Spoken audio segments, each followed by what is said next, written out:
Uncle farm house पे, मेरे मामा जी। हाँ, ये अभी अभी पेंट हुआ है और थोड़ा बहुत काम चल रहा है।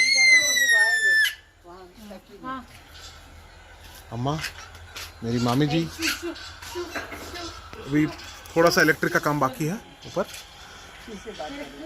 वीडियो बना रहा है अपना। गंगा, कैसा लग रहा है, काम कैसा चल रहा है? हाँ, और क्या क्या बाकी है? और कुछ नहीं, साफ सफाई बाकी है, सब सेट करना बाकी है, किचन विचन। हाँ,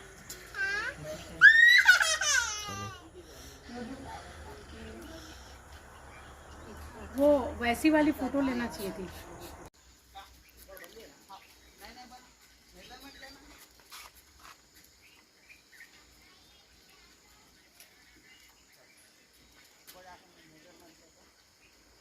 तो गंगा अपने फार्म हाउस में पूजा करते हुए